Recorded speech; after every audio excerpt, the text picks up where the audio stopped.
E aí galera, Jason aqui em mais um vídeo, lendo e analisando aqui, trocando ideias sobre sinopses, ideias de mangás ou outras histórias enviadas por vocês aqui.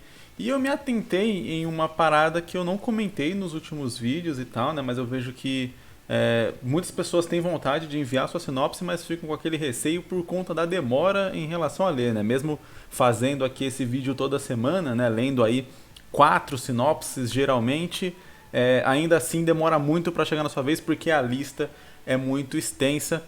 E então por isso que eu vou fazer algo aqui interessante para ajudar vocês e me ajudar aqui no processo, ajudar o canal no processo. Você tem a área de membros aqui no canal, só você clicar aqui embaixo, está inscrito, seja membro. Assim você doa um valor aqui para o canal para ajudar a manter o canal, manter essa produção, né, que querendo ou não gasta tempo. Tempo é recurso, tempo é valioso e infelizmente o YouTube mesmo não dá dinheiro quanto as pessoas acham que ele dá. Não dá tanto dinheiro quanto as pessoas acham que ele dá. Na verdade, principalmente para canais de desenho, assim, com essa temática igual a minha e com tanto de visualizações que eu tenho, dá bem pouco. Então, se você tem vontade de me ajudar aqui de alguma forma, receber aí alguns conteúdos extras exclusivos que são liberados só para os membros e de quebra ter a sua sinopse lida aqui mais rápido, né, furar a fila, digamos assim. Seja membro aqui do canal. Eu vou tentar começar agora isso para poder ajudar aí quem, por exemplo, fez aí, tá querendo começar um mangá e queria essa análise, queria isso mais rápido para poder começar, e aí não pode de repente esperar um ano, às vezes, até eu conseguir ler a sua sinopse até eu chegar, porque obviamente eu vou seguir a fila na ordem que as pessoas enviaram para ser justo com todo mundo. Então esse furar a fila é exatamente para quem precisa de uma pressa maior e principalmente quem, né, quer ajudar aqui o canal de alguma forma. Então eu peço também para que as pessoas que não têm condição de ajudar e tal, que entendam um pouco que a gente desse lado também precisa dessa força aqui, desse apoio para continuar fazendo os vídeos. Então quem tiver disponível, seja membro aqui. Eu vou fazer uma postagem só para membros, exclusiva para membros, todo mês, e aí é só colocar a sua sinopse nessa postagem que ela vai ser lida aqui no quadro atualizado. E é claro que a gente vai tentar fazer uma média aí para não ficar também tipo a pessoa mandar uma sinopse todo mês e aí sempre ter, vamos dizer assim, ocupar um vídeo com a sinopse da pessoa. Então, sei lá, uma sinopse a cada 2 meses para quem é membro aí do canal, para também não ficar, como são 4 vídeos só por mês, né? Ia ser meio chato se a gente enchesse o vídeo aqui só com sinopses de membros. Então vou tentar fazer um esquema aqui para que eu continue lendo e avançando bastante as sinopses do e-mail e também ler as sinopses dos membros aí que precisam que seja lido um pouco mais rápido. Eu espero que eu tenha me feito entender aqui, espero que ninguém fique bravo, nem nada do tipo. Entenda que é algo para ajudar quem precisa dessa ajuda com as sinopses e também ajudar o canal aqui de alguma forma. Então, se inscreve aqui caso você possa ajudar e caso você tenha pressa em ter a sua sinopse lida ou queira ver alguns outros conteúdos exclusivos aí disponíveis apenas para os membros. Agora vamos começar a ler sinopse aqui, que não é sinopse de membro, é sinopse da galera mesmo, porque eu vou começar a fazer essa parada dos membros agora. Vamos lá, o nome da nossa primeira sinopse é O Garoto Camaleão. Interessante o nome, já me dá uma certa curiosidade. Uma praça simples pode conter muitas aventuras, como nesta, a qual tem uma quadra poliesportiva além de uma singela pista de skate. Dentro disso, grupos se formam e ao longo do tempo mudam. A história acompanha o garoto Cauê, que tem o incrível poder de transitar entre os grupos. Contudo, qual o prazo dessa aceitação? Entendi. Eu fico um pouco triste que o autor deu uma filosofada aqui no ambiente, o que eu gostei, eu acho legal essa apresentação, porém, na hora que entrar ali no que seria a história mesmo, né, ela para ali. Então eu sei mais sobre a quadra do que sobre o Cauê. Mas eu achei interessante a ideia nessa abordagem, o garoto camaleão. E eu já estava imaginando que havia realmente um cara que ele tem poder de se mudar. Mas não, ele é alguém que consegue se infiltrar em grupos diferentes, né? Que ele falou, é uma quadra poliesportiva e tem pista de skate. Então você já imagina que vai ter uma galera ali que curte mais skate, que curte mais esse tipo de jeito, a galera Charlie Brown ali e tal, que gosta mais desse estilo. Então tem ali a sua tribo, né? Eu não sei se chamam mais assim, mas na época aí, começo de 2010 e tal, chamava as tribos, né? Então você tem a galera do skate, a galera do futebol, a galera do basquete, que é diferente da galera do futebol, a galera do vôlei, que geralmente também é diferente da galera do futebol e do basquete, do skate. Então você consegue imaginar ali que é uma história que se passa, né, nessa praça e que vai englobando esses diferentes grupos. E aí o Cauê ele consegue transitar entre esses grupos, por isso que ele seria um camaleão, porque ele consegue meio que se fingir daquele estilo. A minha grande dúvida aqui é, quando ele fala no final a pergunta, contudo, qual o prazo dessa aceitação? Eu fico na dúvida assim, então ele meio que se finge pra entrar naqueles grupos pra conseguir alguma vantagem? Ele realmente quer fazer amizade? Tipo assim, qual que é a intenção do Cauê? Nossa senhora, deu uma travada louca aqui. Eu, hein? Enfim, qual que é a intenção do Cauê quando ele se junta a esses grupos, sabe? Tipo, o que ele quer? Eu acho que é isso que fica interessante de abordar na história. Talvez isso não ser revelado logo de início, e aí ao longo da história a gente ir descobrindo o que o Cauê quer. E aí essa ser talvez a grande revelação no final. Por que o Cauê entra nesses grupos e tal, e meio que se infiltra nesses grupos, fingindo ser um membro ali, daquela tribo, né, curtindo aquele estilo e tal, sei lá, o cara não anda de skate, mas ele vai no grupo do skate, sabe? A gente consegue imaginar algumas situações de tipo, de ele tendo que se esquivar desse negócio do skate, mesmo estando ali, tipo assim, ele tem que se esquivar porque a galera vai querer fazer ele andar de skate, ele não sabe, ele não pode mostrar que ele não sabe, senão ele vai ser excluído do grupo. Consigo imaginar algumas situações de comédia nisso, mas eu acho que a história ela poderia abordar mais além da comédia, indo para um lado mais psicológico e mais de mistério mesmo, de tipo, cara, por que esse moleque tá fazendo isso, sabe? Por que ele tá entrando nesses grupos? O que ele quer? E aí a gente descobrir ao longo da história o que ele quer, por que ele faz isso, e isso ser uma revelação que possa ser interessante, que case ali com todas as coisas a ponto de que, tipo, tudo que a gente viu ele fazendo e interagindo dentro desses grupos, no final, você fala assim, então era por isso e tal, por isso que ele fez isso, por isso que ele disse aquilo, por isso que ele interagiu com não sei quem e tal. E aí tem um motivo pra esse, talvez, sei lá, vamos dar uma viajada aqui. Talvez um dos motivos seria que ele nunca conseguiu fazer amigos sendo quem ele era, e aí ele foi aprendendo a se mudar a se modificar, né? Modificar seus gostos e coisas do tipo para poder se encaixar ali, e aí, enfim, meio que isso virou um vício dele, e aí talvez a história seja mais para um drama, então começa ele se infiltrando e conforme as pessoas vão descobrindo e coisa do tipo, ele vai sendo excluído e ele vai tentando e vai se quebrando até que chega no final, vai pra gente ter aquela reviravolta de ele perceber que ele poderia ser ele mesmo e que as pessoas iriam aceitar ele mesmo que ele não fizesse parte ali de 100% dos gostos daquele grupo e etc. Talvez poderia ser tipo um lance de ter uma mensagem positiva ali no final da história. Talvez ser algo um pouco mais sinistro, sei lá, talvez ele tá querendo se aproveitar daquelas pessoas de alguma forma, para conseguir algum ganho pessoal ou algo assim, e aí ser uma coisa meio viciante também nele, de tipo, sei lá, do mesmo jeito que uma pessoa tem um vício em alguma coisa, outra tem vícios em outras e tal, vícios destrutivos, esse é um vício destrutivo nele, ele gosta de se infiltrar e de fazer parte daquele grupo e descobrir os segredos daquele grupo e tal, de repente algo assim. Eu não consigo imaginar como que a gente trabalharia com o final da história assim, mas dentro de um one shot curto, se a gente só demonstrasse isso, que na verdade o cara é tipo um psicopata ou algo assim, meio psicótico, meio pirado, que fica entrando nesses grupos e juntando informações sobre as pessoas do grupo e tal, de uma maneira meio bizarra, mas sem que seja demonstrado um motivo real ali, talvez, com um final bem aberto, né, talvez fique interessante também numa história mais curta. Eu acho que uma história mais longa ela exige um pouco mais de aprofundamento e realmente um final claro, talvez essa primeira versão aí, onde a gente tem toda uma jornada de autoaceitação por parte do Cauê, ou talvez uma história mais curta e mais de mistério, mais sombrio, onde realmente o Cauê é alguém meio sinistro que parece legal no começo da história, e à medida que você vai avançando na história, você vai percebendo ali, tendo certas dúvidas, certas desconfianças com relação a ele, quando chega no final da história, mostra que ele realmente fazia aquilo para meio que manipular as pessoas, para meio que, tipo, controlar, se sentir ali de uma maneira, tipo, isso ser uma parada, mas você fala assim, caramba, que cara bizarro, sabe? E aí causar aquela sensação nas pessoas de tipo, será que você não tá tendo alguém aí no seu grupinho que é assim e você não sabe? E aí dá tipo uma sensação de medo em quem tá lendo, sabe? Ser uma história meio macabra. Eu acho que dá pra trabalhar esses dois sentidos de uma maneira muito legal nessa história aqui. De verdade. E falando em histórias macabras, o título da nossa próxima sinopse aqui é Canibais. Vamos lá.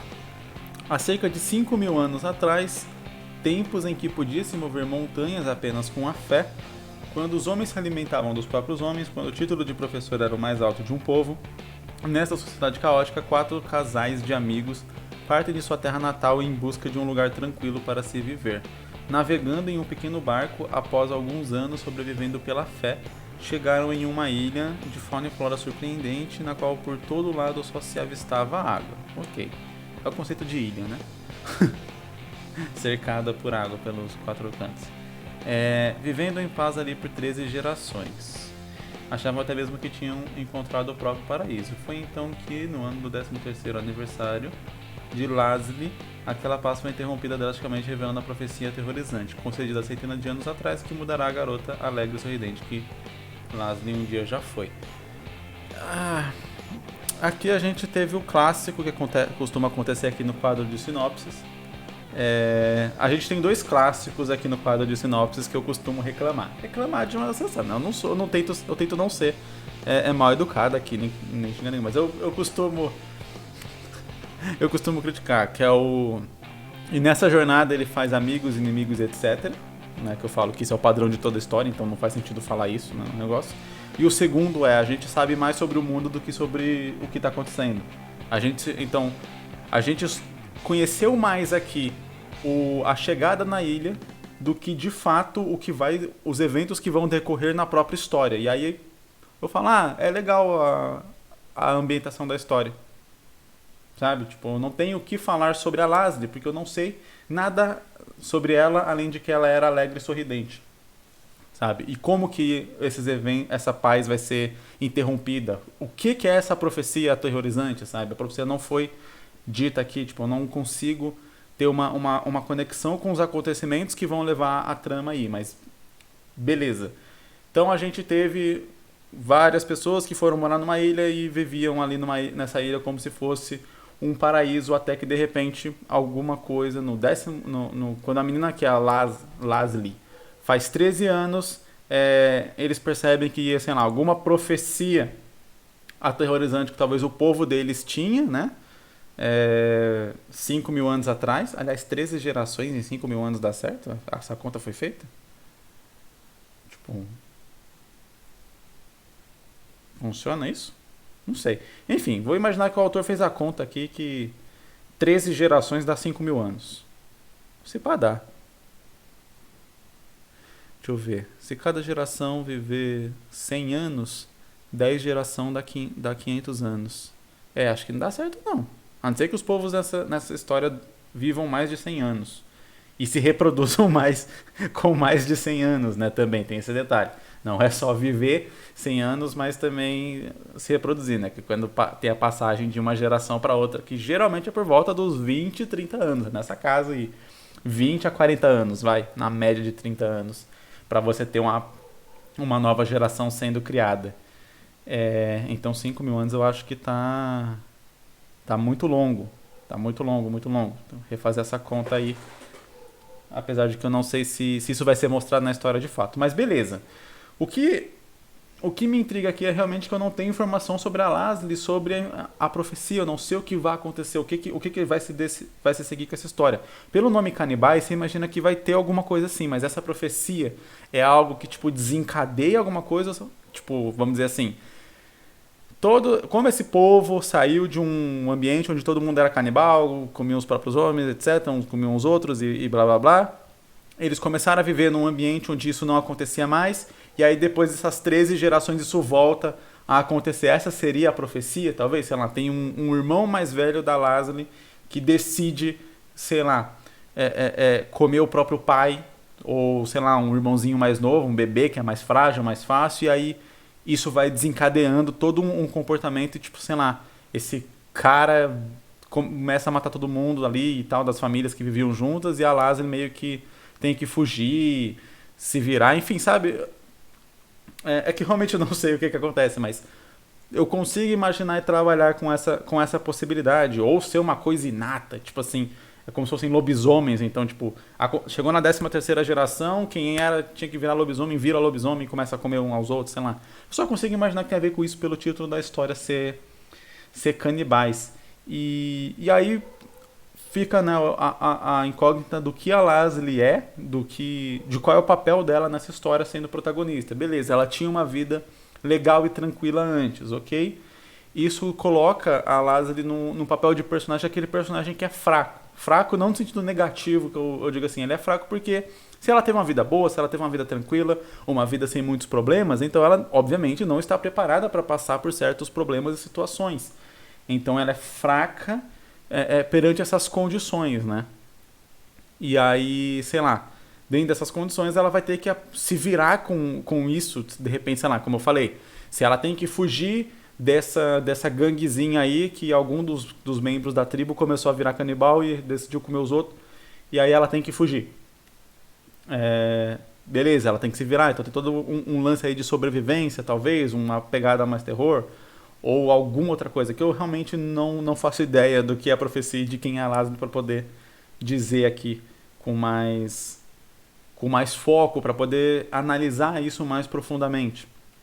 Mas, bem, eu acredito, indo nesse sentido, que o foco aqui seria definir quem é a Leslie nesse sentido antes, né? Por exemplo, sei lá, se ela era uma caçadora, mesmo que ela vivesse em paz, mas caçando e tal, um negócio assim, ou eles não comiam carne, eles realmente comiam só frutas e tal, era um povo vegetariano, que talvez até casaria ali com, de repente, um deles começar a virar canibal, não só, tipo, sei lá, ele começa comendo uma carne, e aí ele gosta dessa parada, só que não tem muitos animais nessa vila, nessa ilha, né? Então, beleza, a partir daí ele decide comer gente, sabe? Aí vai desencadeando todo esse negócio, e aí talvez se revele que existia essa profecia de que uma vez comedores de carne, sempre comedores de carne, um negócio assim, sabe? E aí a Leslie ter que se virar e se esconder nessa ilha contra esse grupo, ou de repente até tendo que matar esse grupo e sair de uma menina que era... E aí talvez, né, ela não sendo caçadora, sendo realmente tribo de vegetarianos e tal. Só plantava, colhia e tal, pega ali na árvore, come, etc. Nem pescar não pesca às vezes e tal. Então ela saiu dessa menina que, sei lá, trabalhava na natureza ali, ajudava a mãe, sabe? Tipo, uma menina que não tinha nada de atributos físicos, digamos assim, agora tem que se virar com isso. E aí vai passar por todas as provações que isso envolve. Eu acho bem interessante, acho uma construção de personagem bem interessante para ela se desenvolver, até o ponto de talvez ela ter que matar um desses caras, ou todos eles, e tipo, caramba, ela virou outra pessoa completamente diferente, sabe? Do início da história até o final da história, por conta dessa condição ambiente aí que teve, que foi esse ataque e perder os pais, etc.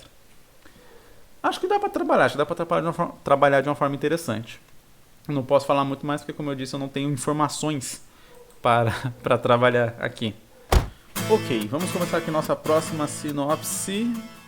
O autor fala aqui que ele só jogou o nome da história no Google Translate, então eu não vou me focar aqui no nome, até porque eu acho que provavelmente está um pouco errado. Mas beleza, vamos lá.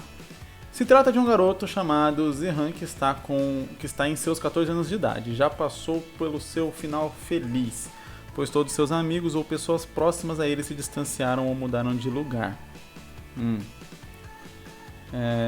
Ele é um garoto tímido e que não consegue se socializar muito. Aí ele coloca entre parênteses um comentário do próprio autor. Minha ideia no mangá é desenvolver ele perdendo o medo de falar e tal. Ok.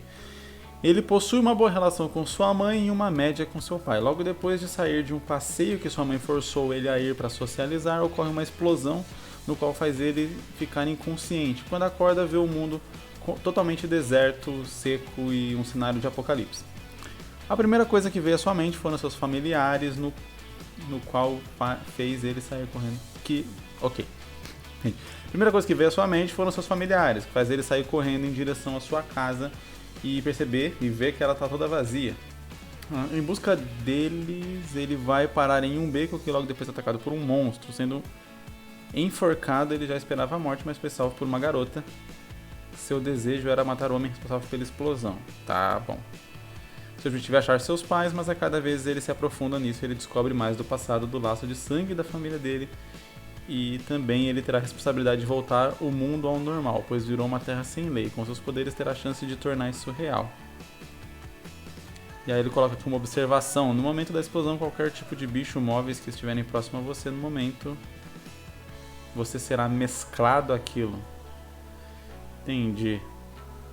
Meio que junta ali as paradas. Então o protagonista tem algum poder também aí. Certo.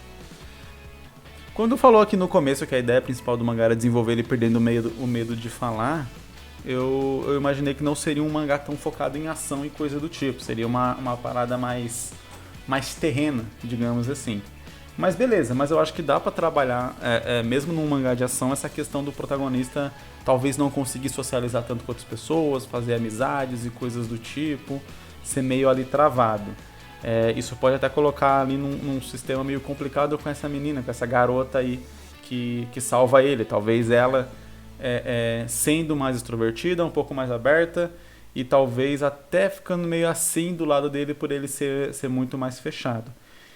Aí a gente tem uma dificuldade na história, que são os dois personagens, eles têm objetivos diferentes, e pelo que eu consigo observar aqui inicialmente, até pelo perfil do Zehan ser alguém mais introvertido e tal, que essa menina ela vai cumprir um papel mais de protagonismo na história, então as ações são feitas mais por ela, enquanto o Zehan ele vai aprendendo a lidar com isso aí. O lance aqui eles têm objetivos diferentes. Ela quer matar o homem responsável pela explosão, então imagina-se que ela sabe mais ou menos sobre isso, ou algo do tipo, e enquanto o Zehan quer encontrar os seus pais. Novamente, objetivos diferentes. O ponto aqui para a gente conseguir unir esses dois personagens seria colocar algum elemento dentro da história que, vamos dizer assim, junte os dois em um objetivo mais ou menos em comum. Então, alguma pista, por exemplo, levaria o Zehan a seguir essa garota, vamos supor. Ou alguma pista para ela levaria ela a querer encontrar os pais do Zehan, porque eles saberiam alguma coisa com relação a isso. Até coloca aqui, ele descobre mais sobre o passado, o laço de sangue da família dele e tal. Então, supostamente, a família dele tem alguma relação com isso que está acontecendo. Com o lance da explosão e tal, talvez. Eu sempre acho um pouco complicado quando a gente coloca essas interações, digamos assim, essas relações entre coisas que aparentemente não são correlatas, as coincidências, né? Numa história, quando a gente coloca coincidência, ela fica muito clara que é algo que o roteiro criou ali para ser feito. Então ela precisa ser muito bem feita para que não fique algo meio bobo, sabe? Tipo, a menina salvou o cara que estava sendo enforcado, um cara aleatório que estava sendo enforcado. Quer dizer, primeiro detalhe, a gente tem que pensar, ela vai salvar todo mundo que estiver passando por uma situação de perigo na história, ou ela só salvou o protagonista? Porque se ela só salvou o protagonista, fica aquele negócio de novo, mãozinha do roteiro, sabe? Muito forte ali, tipo, ela salvou o único cara que queria ajudar ela, tipo, os outros ela não salvou, sabe? E aí, beleza, e é esse cara, numa coincidência do destino, ele tem uma família que tem a ver com quem fez a explosão, mesmo ele não sabendo nada sobre isso. Fica aquele negócio muito mirabolante, muito roteiro, e aí fica o leitor pode falar assim, isso não parece fazer sentido, isso aí não parece muito crível. Às vezes fica meio difícil de você acreditar na história, então, sei lá, como que a gente planta essa relação de uma maneira que poderia ser mais natural. Então, o Zehan, ele estava ali perto do local da explosão, né, que aconteceu, exatamente por conta de uma, como ele falou, né, ele foi meio que forçado aí pelos pais dele, pela mãe dele, para socializar. Talvez não fosse só para socializar, talvez ele fosse obrigado a ir ali, porque realmente os pais dele têm a ver com essa parada, sabe? O motivo pelo qual ele foi obrigado a ir ali tem a ver com a explosão, tem a ver com tudo isso, e aí, beleza, a gente conseguiu já encaixar ele ali de uma maneira mais intrínseca na trama. Beleza, a menina lá salva ele, vamos ter que colocar, talvez ela salvando outras pessoas ao longo da história, ela tendo esse ímpeto de salvar as pessoas, para que não fique realmente parecendo uma coincidência que ela salvou o único cara que iria ajudar ela. Então ela salvou aquele cara, e de repente a menina já pode ter um outro membro no grupo que ela também ajudou a salvar, ou algo do tipo, etc. E aí quando chega lá na casa dele, né, ele pode se separar, eventualmente, afinal de contas eles não teriam motivos para ficar junto. Inicialmente separa, o Zehan vai até a casa dele, na casa dele ele começa a descobrir um pouco mais sobre o passado dos pais dele e percebe, meus pais, então tem alguma coisa a ver com essa explosão. E aí a menina já tinha falado que o objetivo dela era matar o cara responsável pela explosão. E aí ele, percebendo que os pais dele têm alguma relação, e aí ele parte em busca dessa menina para poder seguir com ela, tanto porque ela vai ajudar ele a sobreviver, já que aparentemente ela consegue matar um monstro sozinha, e ele tem o objetivo de encontrar os pais e descobrir mais sobre esse passado dos pais dele que aparentemente ele não conhecia. Seria até interessante se ele tivesse uma relação boa realmente com os pais, porque aí fica com um sentimento de traição maior, e daí as dúvidas na cabeça do Zerhan ficam um pouco mais fortes, tipo assim, caraca, minha família mentiu pra mim esse tempo inteiro, mas a gente se dava tão bem e tal, não sei o quê, e eles mentiram, eles têm a ver com isso, eles são culpados por isso, talvez eles sejam responsáveis, e aí ele sentiu uma certa culpa e um certo rancor dos pais dele por conta dessa situação que ele vai alimentando ali ao longo da história. E aí a gente consegue trabalhar os dois personagens tendo um objetivo em comum e seguindo em direção a isso. Agora, o lance de como ele ganhou poderes, quem era essa menina antes, a gente precisa ter todas essas explicações dentro da história. Quem era essa menina antes? O que ela fazia antes de querer achar o cara responsável pela explosão? Ela já sabia que o cara ia fazer a explosão e por isso estava buscando? Porque o que me dá a entender aqui, lendo a história, é que isso acontece logo em seguida. Então, tem a explosão, o Zerhan acorda, vai para casa, é atacado, a menina aparece e ela já tem esse objetivo claro. Então, isso me dá a entender que ela já sabe a coisa sobre isso e talvez, sei lá, o cara responsável pela explosão seja alguém da família dela. Igual a família do Zerhan também tinha alguma coisa a ver com isso, a família dela também tinha a ver. Ela já sabia e ela não concordava e aí, beleza, ela queria fazer isso. Então, tipo, ter toda uma história pregressa dela ali para justificar esse objetivo que ela tem e por que esse objetivo tá tão claro, tão rápido ali. Porque se, beleza, se acontece a explosão, passam-se anos, aí ela descobre alguma coisa, ela vê que a vida dela ficou uma merda, a vida de todo mundo ficou uma porcaria. Aí, beleza, todo mundo tem um motivo para querer matar ali o culpado por aquilo que fez uma catástrofe e tal e usou a vida de todo mundo. Agora, tipo assim, logo na sequência, ela já tinha seu objetivo antes. Tipo, me mostra que ela já tinha seu objetivo antes e que ela sabe alguma coisa, porque se acontece uma explosão, independente, você não fala assim, eu vou ir atrás e matar o cara que fez essa explosão, porque você nem sabe se a explosão foi feita de maneira criminosa, digamos assim. Pode ser de um acidente, pode ser de várias coisas. Para ela saber que teve um homem que foi responsável por isso, enfim, ela tem que ter algum conhecimento sobre isso daí. Enfim, eu espero que eu tenha ajudado aqui com essas reflexões em toda a história. Eu achei que foi legal. Tem muita história, né, que a gente pensa que segue uma premissa parecida, né? Você tem personagens ali que muitas vezes acabam tendo coincidências com a história e a gente precisa contornar essas coincidências para que elas se tornem mais críveis. E personagens que muitas vezes têm objetivos diferentes e que a gente coloca eles juntos na história porque foi como a gente pensou, mas que daí há essa necessidade de juntar os objetivos deles de alguma forma para que eles possam seguir juntos na sua jornada, né? Se alguém quer ir para a direita e o outro quer ir para a esquerda, eles não vão junto, porque não tem como ir para a esquerda e para a direita se eles estiverem juntos. Agora, se os objetivos estiverem apontando para o mesmo caminho, ainda que sejam objetivos diferentes, mas eles apontarem para o mesmo caminho, então a gente tem um motivo para esses personagens andarem lado a lado. Nossa última sinopse de hoje se chama Gun Kills, e eu gostei logo de cara do nome, eu não sei se isso é uma palavra em algum idioma ou algo do tipo, mas eu acho interessante quando o nome é um nome um pouco diferente, mas ainda assim fácil de pronunciar, fácil de escrever, né, e de falar, como Gun Kills. Não sei de novo se se lê assim mesmo, pode ser que se lê Genkos, sei lá, dependendo se for de uma outra língua. Mas a princípio, por que eu acho interessante ele sendo fácil de falar assim, Gun Kills, fácil de ler e de escrever? Por um motivo que eu já comentei aqui em outros vídeos, que é, quando você vai fazer uma história e você pretende, sei lá, publicar ela, as pessoas precisam ser capazes de achar a sua história no Google. Então um nome fácil, que elas consigam lembrar, ajuda elas a acharem sua história no Google. E se for uma palavra diferente, que não existem muitas coisas com aquela palavra ali, com aquele nome, com aquele título, melhor ainda, porque quando a pessoa procurar Gun Kills mangá no Google, talvez, né, o seu mangá vai ser a primeira coisa que vai aparecer ali, ela vai achar com muita facilidade, caso ela queira ler, queira comprar, etc. Como eu sempre falo aqui, né, se você der o nome de Coca-Cola pro seu mangá, esquece, ninguém nunca vai achar o seu mangá, porque obviamente todas as páginas do Google vão levar pro refrigerante e não pro seu mangá. Talvez mesmo se a pessoa colocar Coca-Cola mangá, tem mais chance do Google recomendar aqueles refrigerantes malucos japoneses de uma Coca-Cola sabor manga do que realmente recomendar o seu quadrinho.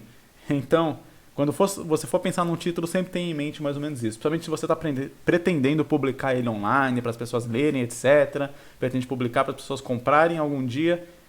Pensar em um título que seja fácil de ler, de falar, de lembrar e principalmente é fácil do Google colocar ali no topo, ele saber do que a pessoa está falando quando ela pesquisar por aquilo. Vamos começar a sinopse aqui.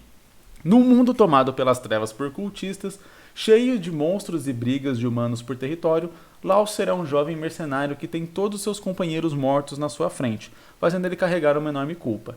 Vítima de uma infância muito traumática, Lauser foi resgatado, ainda criança, de um templo cultista onde tentavam criar um ser maligno capaz de criar portais entre o mundo humano e o das trevas, onde seu corpo recebeu uma energia tão forte que precisou ser selado em 5 braceletes. Por conta disso, ele tem medo de utilizar todo o seu poder.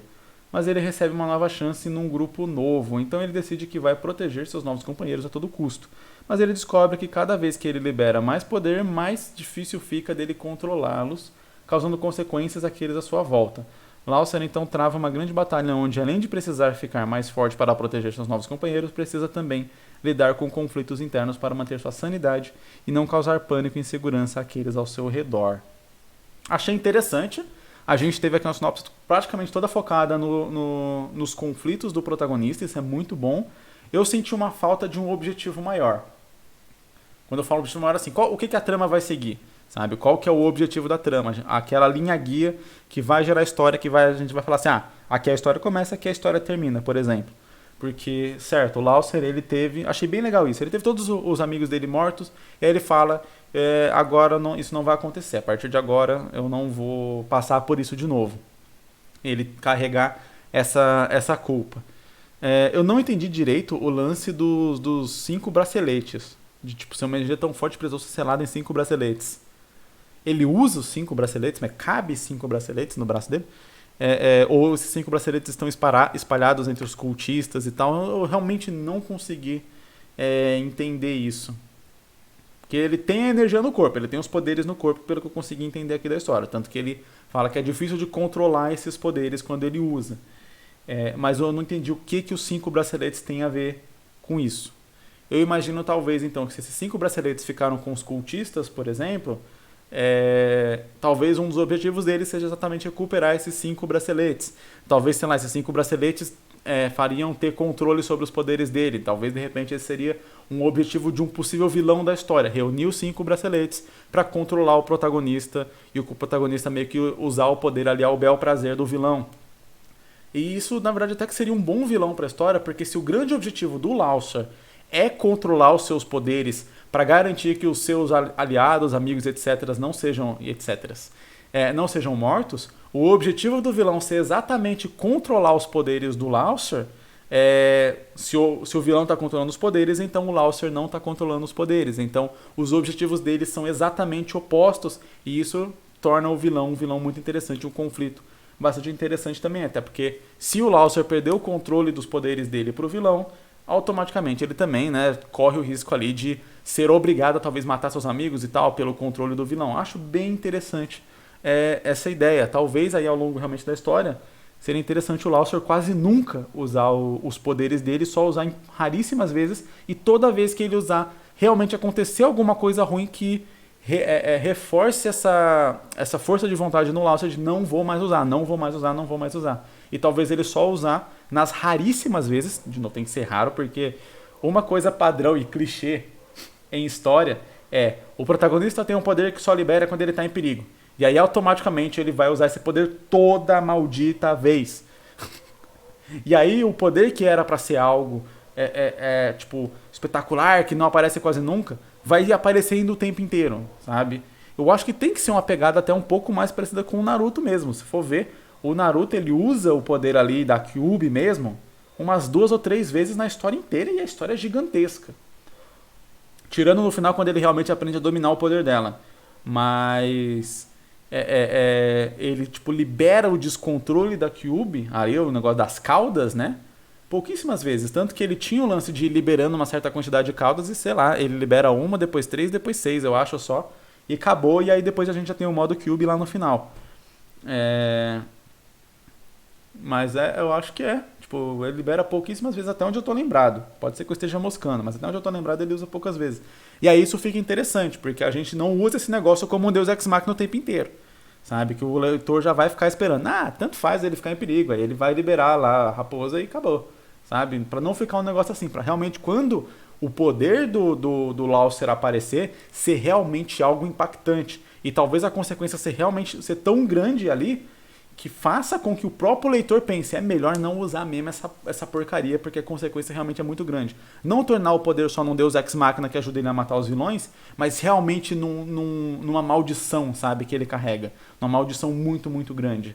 Isso seria muito legal. Então, sei lá, a primeira vez que ele decide usar o poder na história é quando, sei lá, um dos companheiros dele tá realmente num perigo de vida, de morrer ali. E aí ele usa o poder para salvar aquele companheiro, mas exatamente o fato de ele usar o poder para salvar o companheiro acaba ferindo o companheiro ainda mais, deixando o companheiro num estado mais próximo da morte, ou de repente até matando o companheiro, sabe? Então, tipo, a consequência de ele usar o poder foi exatamente o motivo pelo qual ele usou o poder inicialmente. Aí ele percebe, não posso contar com isso, porque eu contei com isso para poder salvar o cara, e na verdade fui eu quem matou o cara. E talvez isso afastar outros companheiros dele, sabe? A consequência ser muito forte, para ele realmente não querer usar, e o próprio leitor não querer que ele use.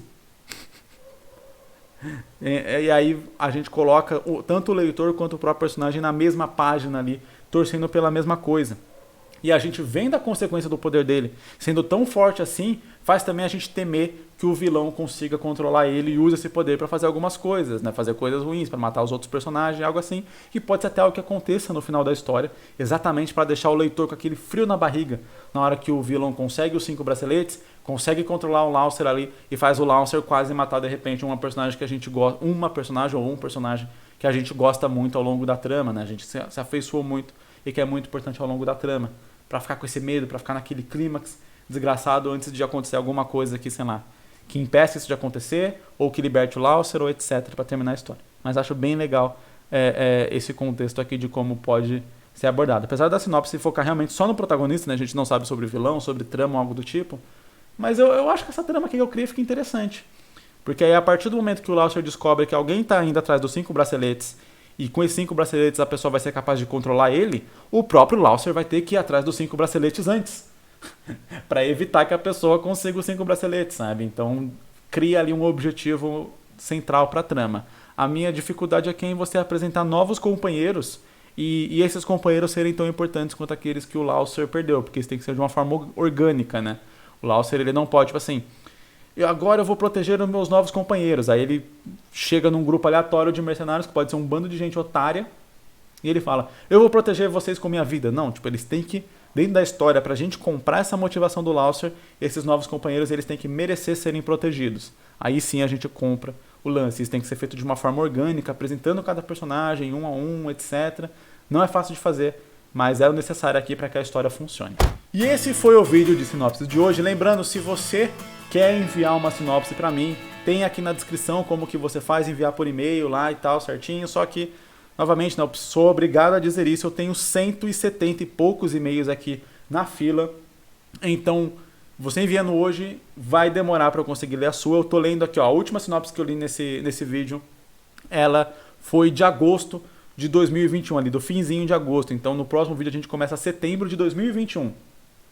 A gente já tá quase em agosto de 2022, sabe? Então, demora para ler. Se você não tem esse tempo para esperar, para ter sua história analisada aqui e tal, você quer começar a fazer o seu mangá agora, quer que ela seja analisada mais rápido, seja um membro aqui do canal, que você me dá uma força muito grande para continuar tocando aqui esse projeto, fazendo mais vídeos, etc. Se a gente tiver mais membros, eu consigo fazer mais coisas, inclusive algo que eu queria muito fazer, mas com poucos membros é muito difícil, que é sortear meus mangás para os membros e tal, promover lives e coisas do tipo, mais interações, mas eu preciso de mais membros para ser capaz de fazer isso e de mais membros também para ser capaz de me dedicar mais tempo ao canal, voltando a trazer alguns vídeos que eu gostaria de trazer e que eu hoje, atualmente, não tenho tempo de fazer, como o quadro desenhando personagens dos inscritos, né, desenhando a ceia dos inscritos, que eu comecei a fazer, mas eu simplesmente não tenho tempo de continuar fazendo.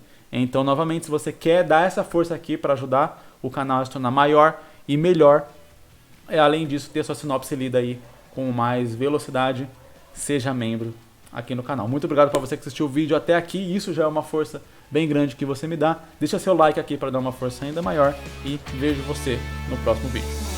É nóis!